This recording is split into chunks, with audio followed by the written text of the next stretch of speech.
bienvenue sur A Dylan Story. Aujourd'hui, nouvelle critique sur la chaîne avec le film d'animation Pixar Vice Versa 2, sorti au cinéma le 19 juin et qui met toujours en scène les aventures de Riley et de ses émotions, à savoir joie, tristesse, peur, colère et dégoût. Mais pas que, puisque va s'ajouter à l'aventure de nouvelles émotions, puisque oui, Riley n'est plus une enfant mais est devenue une adolescente, et qui dit adolescence dit nouvelles émotions, dont l'émotion anxiété, qui va venir foutre un sacré bazar à cette aventure. Très compliqué de passer après Pete Docter, qui, je le rappelle, avait réalisé le chef-d'œuvre ultime, le meilleur film d'animation, en tout cas pour moi, Monstres et compagnie, qui avait réalisé le film d'animation Là-haut, qui a fait pleurer le monde entier, et du coup, qui avait réalisé le premier Vice Versa, qui franchement avait mis la barre très très haute, et du coup là il n'a pas réempilé pour le deuxième, il est seulement producteur, et il va laisser la main au réalisateur Kelsey Mann, dont il faut qu'il ait les épaules vraiment solides pour réaliser le film, tant l'attente est grande, et en plus c'est son premier long métrage d'animation, puisqu'il n'avait réalisé précédemment qu'un court métrage qui mettait en scène d'ailleurs les personnages de Monstres et compagnie. D'ailleurs c'est souvent comme ça que ça fonctionne chez Pixar, tu réalises d'abord un court métrage puis après un long, mais pas que, puisqu'il avait aussi scénarisé Le Voyage d'Arlo, qui je trouve n'est vraiment pas le meilleur scénario des Pixar. Pour moi c'est vraiment l'un des plus faibles. Mais pour le coup, il s'en sort très très bien, parce que je vous le dis tout de suite, je me suis vraiment amusé devant ce film, bien que le film reprend vraiment les bases scénaristiques du premier opus. Ça va vraiment jouer sur la même chose, mais il va quand même apporter certaines nouveautés, apporter sa patte à lui, ne serait-ce qu'en termes d'animation, je trouve. Et donc ça va faire en sorte que ce n'est pas non plus trop redondant, et qu'on va passer vraiment un bon moment et que tout le monde va s'amuser.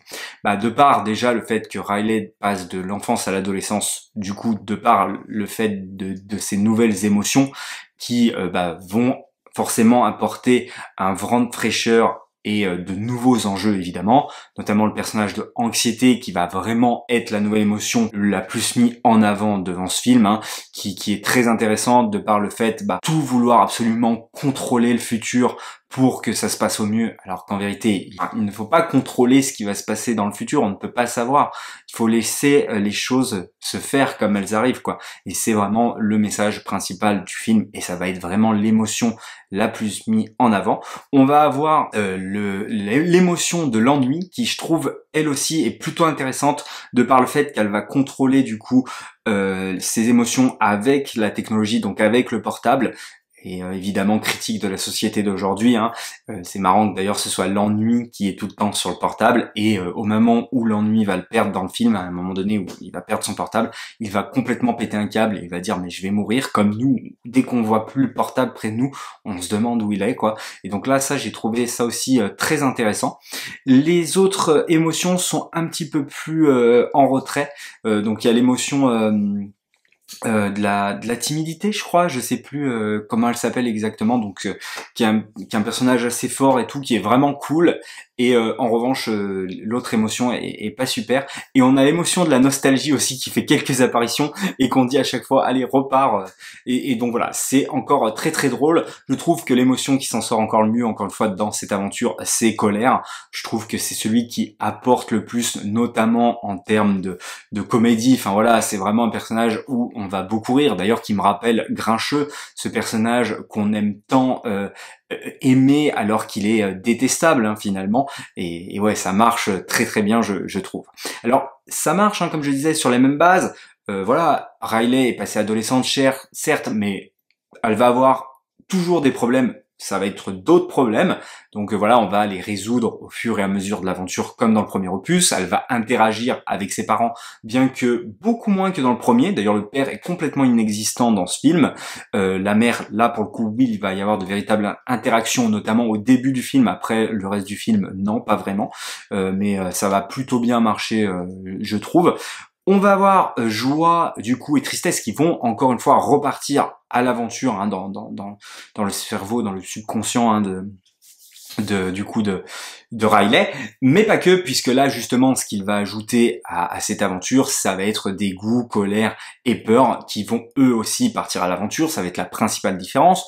On ne va pas croiser par exemple, on va pas recroiser du coup l'ami imaginaire de Riley. C'était vraiment une inventivité dans le précédent opus excellent. Là on va croiser d'autres personnages qui vont être tout aussi excellents, notamment du coup la chambre des secrets, là où ils vont être enfermés au départ, nos émotions, qui j'ai trouvé était vraiment une très très bonne idée. Donc on va comprendre que Riley a un secret, c'est qu'elle est toujours fan et elle aime toujours un personnage qu'elle regardait étant dessin animé, qui va nous rappeler évidemment Dora l'exploratrice et son sac à dos qu'on a tous connu pour ceux qui sont de ma génération. Enfin, en tout cas, c'est la génération de mon petit frère qui regardait, mais évidemment, je regardais puisqu'il regardait. Et donc, à la place que ce soit un sac à dos, c'est une banane, et ça a les mêmes références. Il faut dire plusieurs fois banane, comme on devait dire plusieurs fois sac à dos pour qu'ils sortent les objets. Il va t'en présenter des différents, il va falloir choisir le bon pour pouvoir justement ouvrir la chambre forte. Enfin, voilà, c'est vraiment, je trouve, excellent de ce côté-là. D'ailleurs, ce personnage va avoir des interactions avec Colère qui vont être très très drôles et vont très très bien marcher. Donc ça c'est très très bien trouvé. On va avoir un personnage de jeu vidéo aussi qui va être très très drôle, qui va être encore une fois en termes d'animation très bien fait. Donc sur plein de petites choses qui marchent exactement de la même façon et qui va avoir la même finalité que le précédent opus, le réalisateur va faire en sorte que on va avoir une sensation quand même de renouvellement. Et ça, je trouve ça plutôt cool et plutôt sympathique pour le coup. Et c'est ce qui fait qu'on va encore une fois passer un très bon moment. Voilà, je vous invite fortement à aller le voir en famille. Hein. Là, il y avait vraiment de tous les âges dans la salle et tout le monde s'est amusé, quoi. Comme le précédent opus, tu vas avoir un petit peu de la tristesse, tu vas pleurer, tu vas rire, tu vas passer par toutes les émotions finalement et ça marche très très bien. Et puis ça véhicule des choses que on a tous vécu dans nos vies et qu'on vit encore au quotidien. Donc non, c'est encore très très bien trouvé, je trouve, ça marche excellemment bien. Ce qui est fort, je trouve aussi là, ça va être le rajout des croyances, ce qui va être vraiment d'ailleurs le sujet principal du film. Donc quand on est petit, on croit pas forcément, puis après quand on est ado, là c'est vrai qu'on commence à avoir des croyances. Comme Riley, sa croyance c'est qu'un certain groupe de musique ce soit le meilleur groupe de musique de tous les temps. Comme moi, je crois que le Seigneur des Anneaux est le meilleur film de tous les temps, que Monstres et compagnie c'est le meilleur film d'animation de tous les temps, etc. Et donc ça va jouer là-dessus. Et au départ, ça va être justement que les croyances, il ne faut que des bonnes croyances, et c'est ce qui va faire que plus tard, tu vas être une bonne personne, tu vas devenir une bonne personne. Ce qui est assez marrant d'ailleurs, c'est que Joie est toujours là-dedans, elle ne prend pas les mauvaises émotions, elle les envoie loin dans son subconscient pour qu'elle s'en souvient pas, alors que le message du film va changer au fur et à mesure que le film va avancer. Voilà pour la partie non spoiler. J'ai un petit peu fait le tour de cette aventure, voilà, qui encore une fois, hein, en termes de base scénaristique, est identique, tout en essayant de se renouveler par des petites choses par-ci par-là qui marchent très très bien. L'animation est excellente, elle est très très bien faite, on rigole, on s'amuse, un film familial qu'il faut absolument aller voir, je trouve. Donc voilà, ça marche très très bien, c'est pour ça que je lui mets la note de 4 sur 5.